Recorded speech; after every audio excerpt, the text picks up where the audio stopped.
ఒక చిన్న పరోటా బాబు ప్రాణాలనే తీయబోయింది. ఈ స్టోరీ మీ అందరికీ తెలియాలి.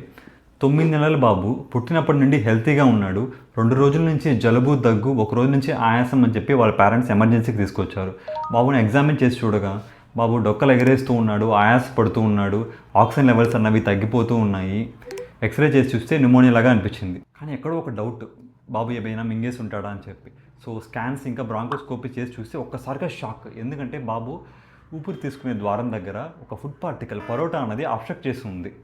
ఆ పరోటాని బ్రాంకోస్కోపీతో వెంటనే తీసేసిన వెంటనే బాబు ఆక్సిజన్ లెవెల్స్ అనేవి ఇంప్రూవ్ అయ్యి, చెస్ట్ ఎక్స్రే నార్మల్ అయింది, గాలి ఫ్రీగా తీసుకుంటూ ఉన్నాడు, ఆయాసం కూడా తగ్గిపోయింది. దీనిని ఆస్పిరేషన్ న్యూమోనియా అని అంటారు. పిల్లలలో ఇది చాలా కామన్ అండ్ ఇది చాలా ప్రమాదకరం కూడా. కొంతమంది పిల్లలు ఈ కండిషన్తో వెంటిలేటర్ వరకు వెళ్ళారు, కొంతమంది పిల్లలు ప్రాణాలు కూడా కోల్పోయారు. దీన్ని ఎలా గుర్తించాలి అంటే, పిల్లలు ఏదన్నా ఆహారం తీసుకున్న వెంటనే విపరీతంగా దగ్గుతూ ఉండడం, ఆయాస పడుతూ ఉండడం, చోకింగ్ లాగా చేసుకుంటూ ఉండడం, ఇలాంటివి ఏమైనా ఉంటే వెంటనే మీ హాస్పిటల్కి తీసుకెళ్ళాలి. వీటిని ఎలా అరికట్టాలి అంటే, ఫస్ట్ 6 నెలల నుండి సంవత్సరం వచ్చేంత వరకు పిల్లలకు మీరు సాలిడ్ ఫుడ్స్ ఇస్తున్నట్టయితే వాళ్ళకి హోల్ నట్స్ అంటే బాదం కానీ, పిస్తా కానీ, క్యాష్యూస్ కానీ, పల్లీలు కానీ, పాప్కార్న్ కానీ, పరోటాస్ కానీ ఇలా గట్టిగా ఉండే ఆహార పదార్థాలు అస్సలు ఇవ్వకూడదు.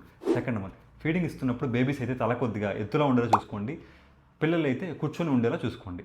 థర్డ్ వన్, మీరు ఫ్రూట్స్ కానీ నట్స్ కానీ ఇద్దాము అనుకుంటున్నట్టయితే వాటిని బాగా స్మాష్ చేసి మెత్తగా వచ్చేలా చూసుకొని ఇవ్వండి.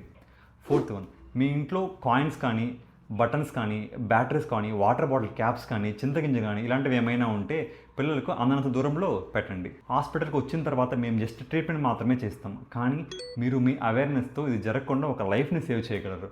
సో ఈ రీల్ని మీకు తెలిసిన పేరెంట్స్ అందరికీ షేర్ చేయండి. ఇలాంటి మరిన్ని వీడియోస్ కోసం మన ఛానల్ని ఫాలో అవ్వండి. నేను మీ డాక్టర్ హర్షవర్ధన్. Thank you.